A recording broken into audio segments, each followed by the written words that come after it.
L'impact de la crise immobilière en Chine sur l'économie mondiale.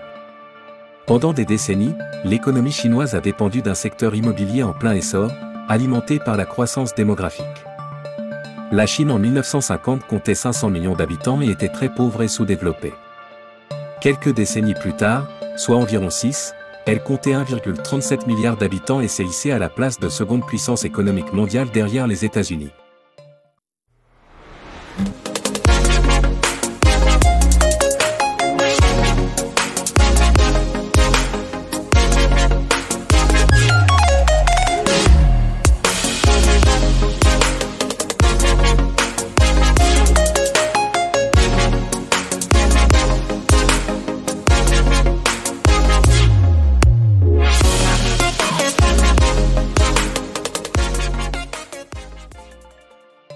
Le marché immobilier créait des emplois et permettait à la classe moyenne chinoise, en pleine expansion, d'accumuler des richesses. Les gouvernements locaux dépendent également des revenus tirés de la vente de terrain. Ils représentaient près de 30% de la croissance économique du pays. Mais la situation financière du domaine du bâtiment est devenue moins favorable depuis 3 ou 4 ans. La valeur des appartements neufs baisse, et les ventes ont chuté de près de 29% en 2022. Quelles peuvent être les causes de cette baisse de prix qui a conduit à la crise immobilière en Chine? Tout remonte à l'an 1949, quand la Chine est devenue un pays communiste. Un système de logement comparable à ce qui existait en URSS, Union des républiques socialistes soviétiques, et dans les démocraties populaires a été institué. Les habitants des villes ont été logés par leurs employeurs moyennant une somme modique.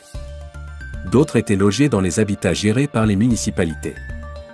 Cela s'est fait ainsi jusqu'en 1998, lorsque le gouvernement chinois décide d'autoriser l'achat des logements. Cette nouvelle orientation était contradictoire à celle du principe traditionnel marxiste de la propriété collective. Mais là n'était pas le souci des dirigeants chinois. Leur priorité était de faire entrer la Chine à l'Organisation mondiale du commerce.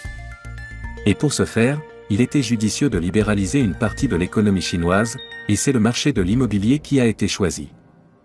La Chine adhère à l'Organisation mondiale du commerce en 2001, et les pays membres pensaient que cette libéralisation dans le secteur économique allait sans doute entraîner une libéralisation politique. Ce qui n'a pas été le cas. La possibilité de devenir propriétaire a été très vite comprise par de nombreux Chinois qui, voyant l'enrichissement croissant de la Chine, se sont donc empressés d'acheter des logements qui se construisaient à un rythme accéléré.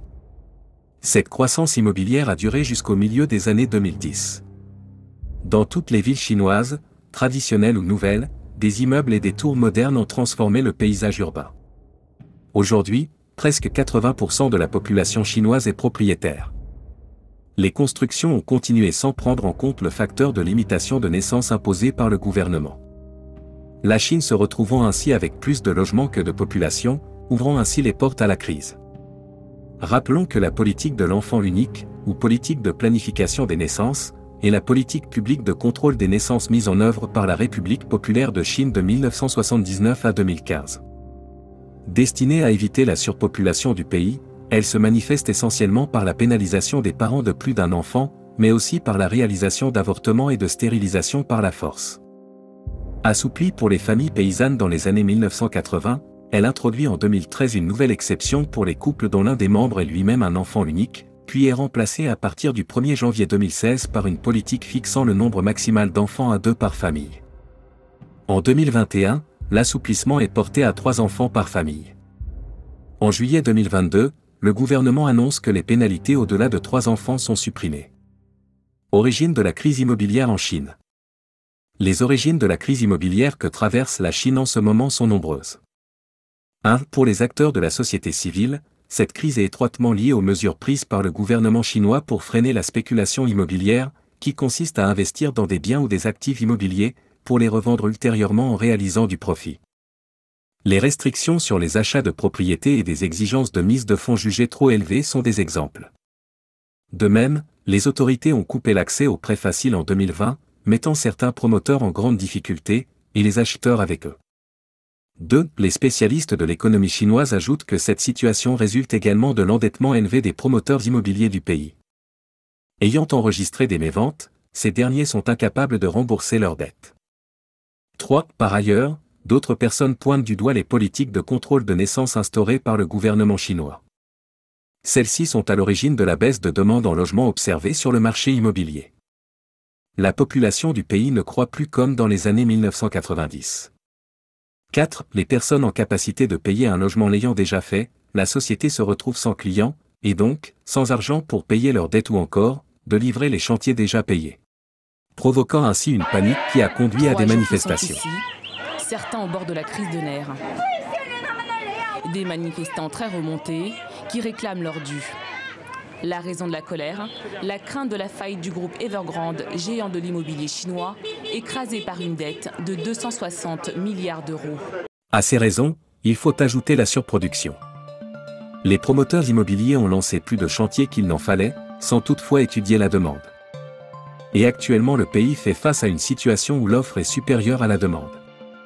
Sans oublier le fait que certaines villes ne sont pas assez développées pour y vivre. Ils ont construit des buildings dans des villes où il n'y a pas d'école, pas d'hôpital et pas de travail. Cette situation a entraîné la faillite de plusieurs entreprises immobilières notamment. Country Garden, le plus grand promoteur immobilier de Chine, a déclaré en août 2023 qu'il s'attendait à enregistrer une perte allant jusqu'à 7,6 milliards de dollars pour les 6 premiers mois de l'année. Le cours de l'action de la société s'est effondré, les investisseurs craignant qu'elle ne soit pas en mesure de rembourser des milliards de dollars de prêts. De même, China Evergrande, un autre grand promoteur immobilier, a récemment déposé son bilan aux États-Unis pour restructurer sa dette. La société a fait défaut sur 300 milliards de dollars de dette en 2021, ce qui a été l'un des premiers signes importants que le secteur immobilier chinois était en difficulté. La société a prêté de l'argent aux banques pour financer les constructions sans tenir compte de l'évolution de la population. Les difficultés du secteur s'étendent également aux sociétés fiduciaires financières chinoises, qui proposent des investissements plus rémunérateurs que les dépôts bancaires classiques, et investissent souvent dans des projets immobiliers. On peut citer Zhongron International Trust, qui gère environ 85 milliards de dollars d'actifs, n'a récemment pas payé ses investisseurs. Des vidéos circulant sur les réseaux sociaux ont montré une foule d'investisseurs protestant devant les bureaux de la société à Pékin, exigeant qu'elle les rembourse. La crise ne touche pas seulement les promoteurs ou les banques. Elle a aussi frappé des centaines de milliers de Chinois, qui avaient emprunté pour acheter des appartements qui n'ont jamais été construits. Des grèves ont été organisées pour protester contre le remboursement des prêts immobiliers.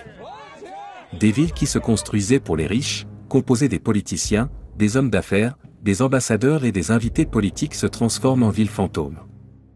Des vérandas qui tombent en ruine, de l'herbe folle qui pousse entre les dalles de béton, et des sites réservés à la construction de luxueuses villas se transforment en fermes pour bétail. Dans la partie nord-est du pays, la crise est réelle et visible. Le chantier, porté par le promoteur Greenland Group, baptisé State Guest Mansion, a démarré en 2010, sur les collines de la ville industrielle de Shenyang, 9 millions d'habitants, en plein boom immobilier chinois. Mais 2 ans plus tard, le projet, comprenant 260 villas de style européen et des installations luxueuses pour les visiteurs de marque du gouvernement provincial, a été abandonné.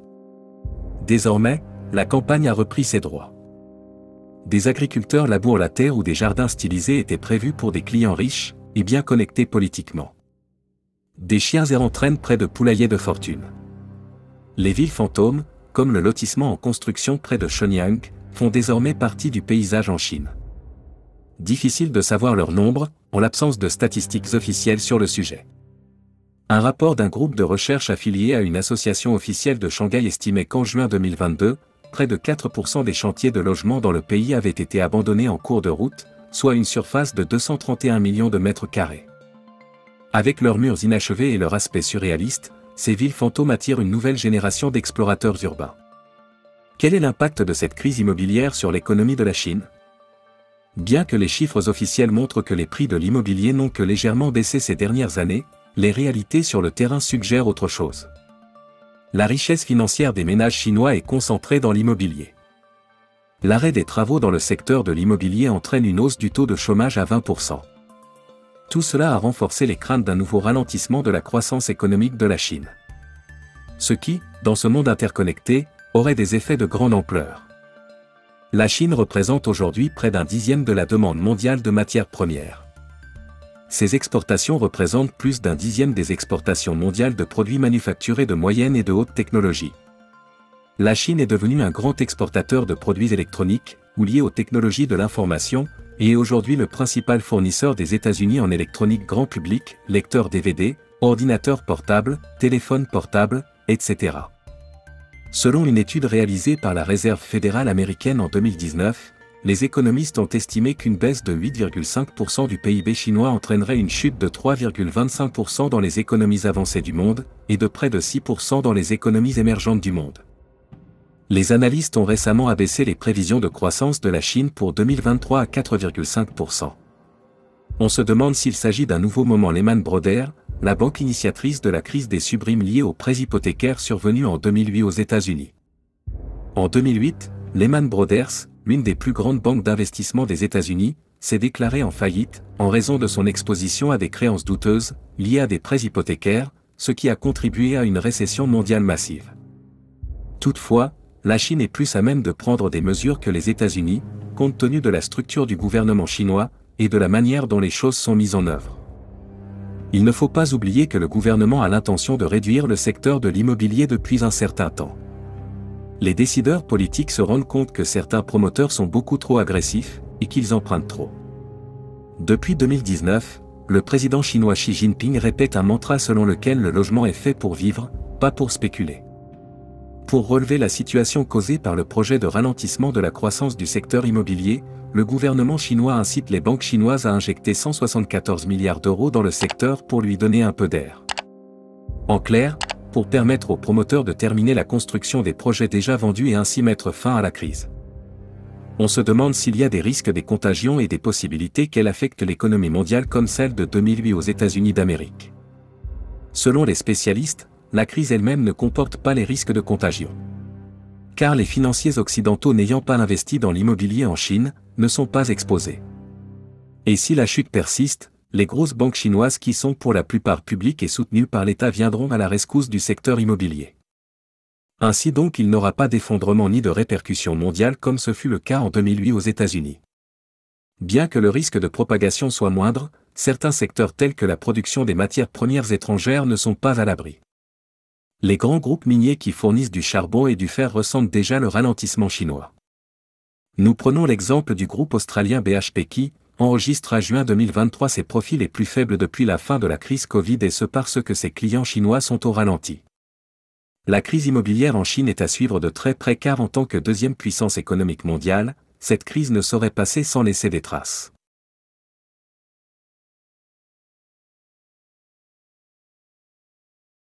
Si vous avez aimé la vidéo, merci de vous abonner, liker et partager sans oublier d'activer la cloche de notification pour ne pas manquer nos publications. À très bientôt sur Masael Media, l'information au cœur de l'action.